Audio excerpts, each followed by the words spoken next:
இதுக்கு 1 கப் அளவு அவல் எடுத்துருக்கேங்க. வெள்ளை அவல் இல்ல சிகப்பு அவல் 2த்துல எதில வேணாலும் செய்யலாம். நான் இன்றைக்கி சிவப்பு அவல் தான் எடுத்துருக்கேங்க. இதை வந்து நம்ம மிக்ஸி ஜாரில் சேர்த்துக்கலாம்.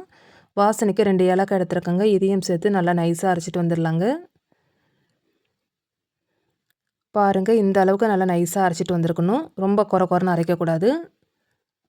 நல்லா ரவை பதத்துக்கு நல்லா அரைச்சிட்டு வந்திருக்கணுங்க. இப்போ அரைச்ச மாவை வந்து ஒரு பவுலுக்கு மாற்றிக்கலாம். இப்போ இது கூட ஒரு பிஞ்ச் அளவு நம்ம உப்பு சேர்த்துக்கலாங்க. அடுத்து 1/2 கிளாஸ் அளவு தண்ணியை வந்து லேசாக சூடு பண்ணிக்கலாங்க. ரொம்ப கொதிக்க வைக்க தேவையில்ல. கை பொறுக்கிற அளவு சூடு இருந்தால் போதும். இப்போ அந்த வெதவெதப்பான வெந்நீரை இந்த மாவில் கொஞ்சம் கொஞ்சமாக ஊற்றி நல்லா கட்டிப்படாமல் நல்லா பிசைஞ்சு விட்டுக்கலாங்க. பாருங்கள், கொஞ்சம் கொஞ்சமாக தான் தண்ணி தெளிக்கணும். ஒரே டைமில் தண்ணி சேர்க்கக்கூடாது. கட்டிப்படாமல் நல்லா பூ போல் மாவை வந்து இந்த மாதிரி கையால் நல்லா பிசைஞ்சு எடுத்துக்கலாங்க. இப்போ தண்ணியை ஊற்றியும் நல்லா மாவை பிசைஞ்சு வச்சுங்க. பார்த்தாலே தெரியும் நமக்கு அந்த ஈரப்பதம் எப்படி இருக்குன்னு. இந்த அளவுக்கு நல்லா மாவை பிசைஞ்சிக்கணுங்க. இதை வந்து ஒரு 5 நிமிஷம் நல்லா அப்படியே ஊற விட்டுடலாம். ஒரு 5 நிமிஷம் கழித்து ஓப்பன் பண்ணி பார்க்கலாம்.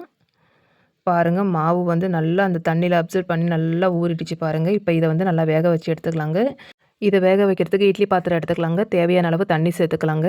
இட்லி குண்டானோட அடித்தட்டு வச்சுக்கலாங்க. இட்லி துணி இல்லைன்னா வாழை இலை 2த்துல எதில் வேணாலும் வேக வச்சு எடுத்துக்கலாம். இப்போ மாவு இதனோட சேர்த்துப்போங்க. இது வேகிறதுக்கு பார்த்தீங்கன்னா ஒரு 10 நிமிஷம் ஆகுங்க. அவுளில் நிறைய வகையான அவுள் இருக்குங்க. எல்லா வகையான அவுள்லேயும் நம்ம இந்த புட்டு ரெசிபியை செய்யலாம். இதே மெத்தடில் செஞ்சு பாருங்கள். மூடி போட்டு ஒரு 10 நிமிஷம் கழித்து ஓப்பன் பண்ணி பார்க்கலாம். 10 நிமிஷம் ஆயிடுச்சுங்க. இப்போ நான் ஓப்பன் பண்ணி பார்க்குறேன். இப்போ வேக வச்சு போட்டு ஒரு பாத்திரத்துக்கு மாற்றிக்கலாங்க. நல்லா மிக்ஸ் பண்ணி விட்டுக்குங்க. இப்போ இது கூட என்னென்ன பொருள் சேர்க்குறதுன்னு பார்க்கலாங்க. இனிப்புக்கு வந்து நான் ஒரு 1/2 கப் அளவு சர்க்கரை எடுத்துருக்கேங்க. நீங்கள் சர்க்கரைக்கு பதிலாக நாட்டு சர்க்கரை இல்லைன்னா வெல்லத்தை துருவி கூட நம்ம சேர்த்துக்கலாம். அடுத்து 1/2 கப் அளவு துருவின தேங்காவை சேர்த்துக்கலாங்க. அடுத்து நெய்யில் வறுத்த முந்திரி பருப்பை சேர்த்துக்கலாங்க. இப்போ எல்லா பொருளும் சேர்த்த பிறகு நல்லா மிக்ஸ் பண்ணி விட்டுக்கோங்க.